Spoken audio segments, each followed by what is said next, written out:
Hi guys, and welcome to the first video in our Falling More Deeply in Love series.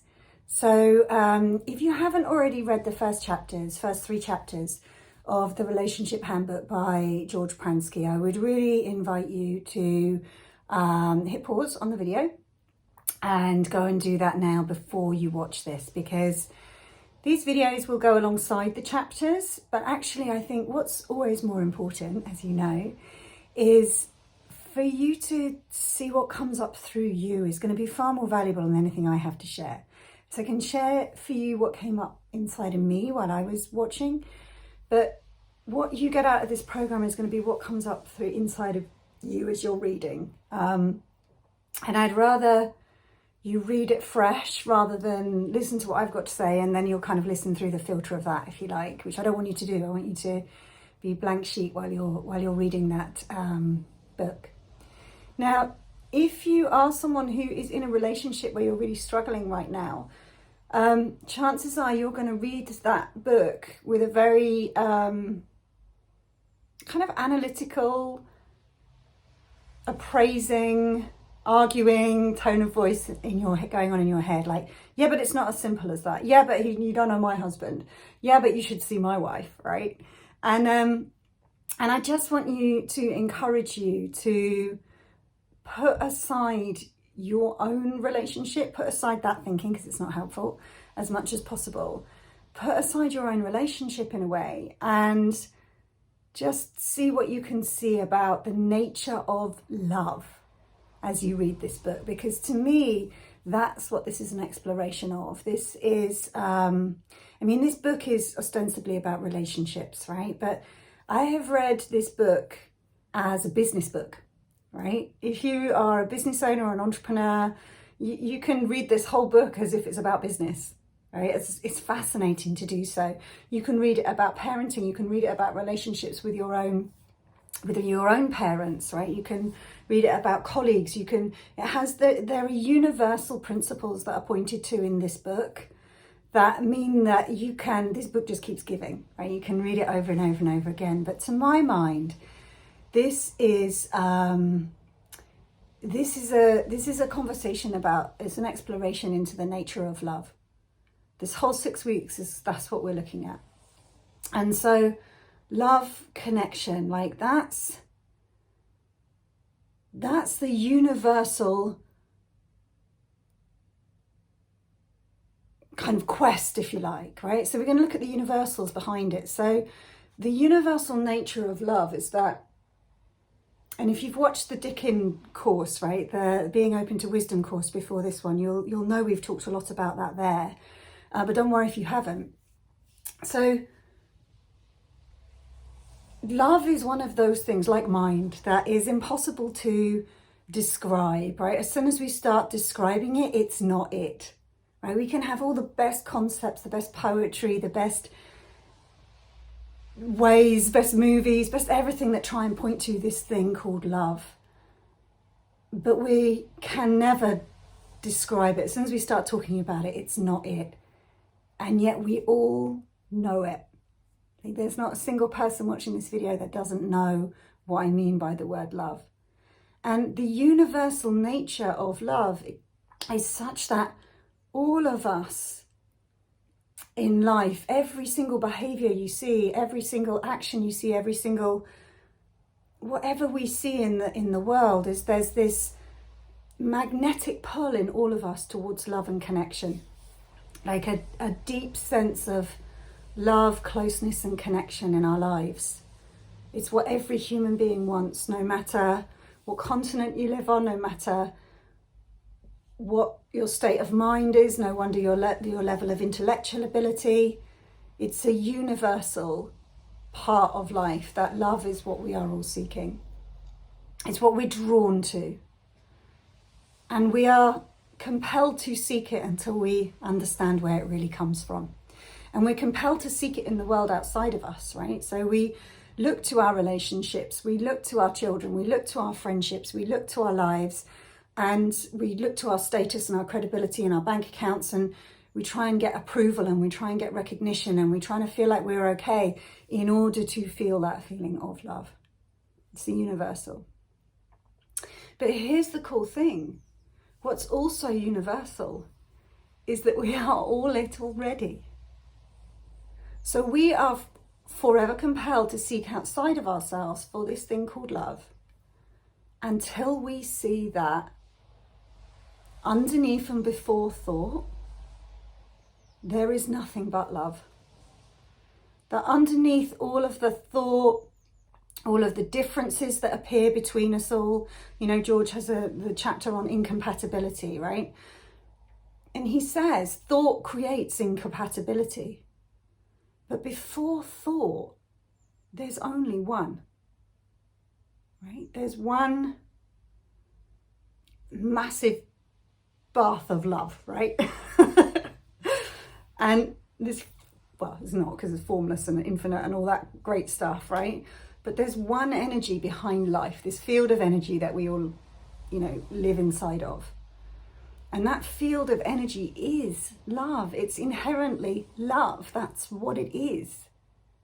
So underneath all of our thinking, underneath all our ideas of separation and difference and do I like him, don't I like him, drives me mad when he does this, I love it when he does that, I wish he'd do more of this, I wish that was going on in our relationship.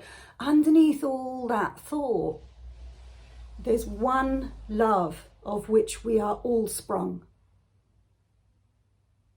Like, that's really cool to know, because for me, there is a universal solution to any problem that comes up in front of us, that arises. And that universal solution is to fall back into love and then show up. So if I've got something going on in my relationship, or if I've got something going on with my kids, if I've got something going on in my work, and I'm getting het up and I'm like, how do I deal with this problem? How do I figure it out? It's making me really angry. I feel anxious. I feel stressed. I feel confused. I can't make a decision. What do I do about this? There's one answer, and that's to fall back into love. One solution, a universal solution to whatever ails us. Because love is the space before thought. In that space, there are no problems. In that space, common sense and wisdom fills us up from inside. And we go back out into the world, and either the problem that looks so real to us when we were caught up in thought no longer exists, or there's a simple knowing of a conversation to be had, an action to be taken, a cup of tea to be made, invariably. So I had a client asking me, yeah, but this is great. I feel much more peaceful. I understand a bit more about the principles. But what about animal cruelty, right? Animal cruelty is not okay. Animal cruelty is, it's real. And it makes me so angry when I see these pictures of animals being tortured. And like, how does that fit into this conversation? And what I felt moved to share with her was, yeah, falling back into love first, and then see how you're moved. Right, so I'm a patron of the Hunger Project, and the Hunger Project help people with primarily women and children as the backbone of their communities who are experiencing chronic hunger around the world. And I could get really angry about that, right? I could get really cross about the haves and the have-nots setup of this world. I could get really cross and upset about the injustice of it. I could, oh my God, I could cry for weeks about the pictures of some of the children that I see. But I know that any action I take from that space is not coming from a space of love. That's coming from a space of fear and insecurity and upset. And whatever we're up to in life, falling back into love and then showing up to it, oh my God, it's easier, it's more effective, it's more productive. I fall back into love, and then there's a knowing of what to do. And there's a knowing of how to support, and there's knowing of how to make a difference in a way that and it might be that you know to go protest. It might be that you know to write an email. It might be that you know to speak to a particular person or take a different action that's quite radical in nature. But when it comes from a space of love, it's heard. Now, why is this relevant to this conversation about the relationship handbook? Because we're going to keep coming back to this theme. Like in our relationships, when we are caught up in thought, it's like us getting angry about the animal welfare situation, right? It's like you can come to your relationship thinking about the problems and what's not right and what you need to fix and what needs to change and how we could make life better. Or we could just have one job, which is fall back into love, right? Fall back into the love that's already there underneath all of it. And what this means to me in a really practical way, and George talks about it all the way through the book with his low mood therapy, high mood therapy, when he talks about the chapter on communication especially. If I'm considering my relationship, well, chances are if I'm considering my relationship, then I'm already lost, right? Because now I'm in evaluation, I'm in judgment, I'm in concept, I'm thinking, I'm assessing, I'm analyzing. How good is my relationship? Do I like my relationship right now? Do I like this person? Do I not like this person? Like if I'm considering my relationship, that's a good rumble strip. That we're caught in analysis, that we're caught in the conceptual mind. And what I see is that when I am het up, when I am in a thought storm, and it happens to all of us, right? We lose our bearings, we go offline, we get caught up in a thought storm. It really looks like they're causing the problem, right? Then what's changed for me as a result of this conversation, and my God, it changes the whole game, is the knowing when to zip it. Really simple, knowing when to zip it. And our feelings are the best guide of that. We think that our feelings and our thoughts are telling us about how badly our partner is behaving.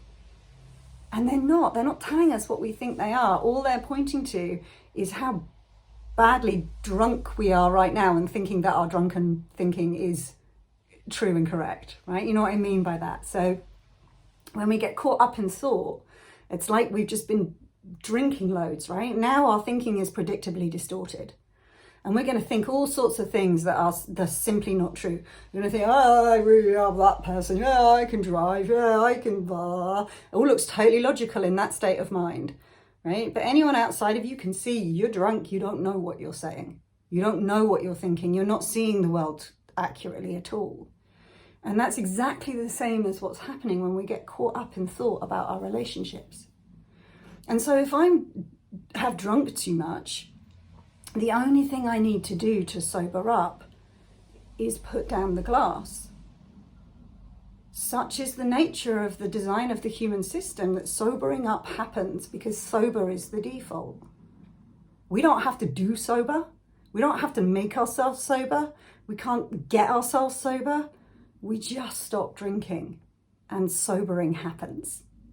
Now, in the same way with relationships, when we get caught up and we think we need to communicate the problem, right, that strength of feeling shows us we're drunk. And this is the equivalent of putting the glass down. It's so simple. Caught up in thought, zip this, go engage with something else in my life in damage control mode, right? Step away from the husband, right? Step away from the children, step away from whatever it looks like that's causing the problem. We know this, right? Like, I'm going for a walk, right? Clear my head. And what happens is that as we engage with life as best we can, and sometimes we might have to be in the same room as someone that looks like they're really ignoring us, and in which case we just, as best we can. So my daughter has an argument with one of her friends at school at the moment where, I don't even know what it is, 12-year-old arguments, right, about who said what to who and all the rest of it. But she's really caught up in thinking about it. And all I can say to her in the simplest way is like, if you're not feeling kind, don't send any texts. Don't say anything. You find kindness in you and then interact with her. And if you can't find kindness and you're not feeling kind in this moment right now, then I suggest that you just be polite and steer clear. You look after you, and then how she responds is her business. You can't control how she responds to you, but you can. There is nothing stopping you falling back into a feeling of kindness, no matter what she's doing. And that's the same for all of us. There is no circumstance that can prevent us falling back into the love that we are. And then from there, the whole world looks like a different place. So I just want to see if there's anything else that I wanted to... Yeah, so every time that we are caught up in the differences, so George has this chapter about incompatibility, right? Every time we're caught up in the differences, so, he doesn't do things the way I like them around the house, or he doesn't help with my parents, or she likes to go out all the time and I want to stay home. She is rude and insensitive and doesn't seem to notice when I'm upset. She doesn't tell me she loves me. Every time we're caught up in differences, we're in the world of form. Now, this book, the Relationship Handbook, is actually a real formy book. Right? There's a lot of form in the Relationship Handbook and very little actual direct pointing to truth. But the reason that, and I think George is very aware of that, this book is not actually, if you look at it, it doesn't point to the principles.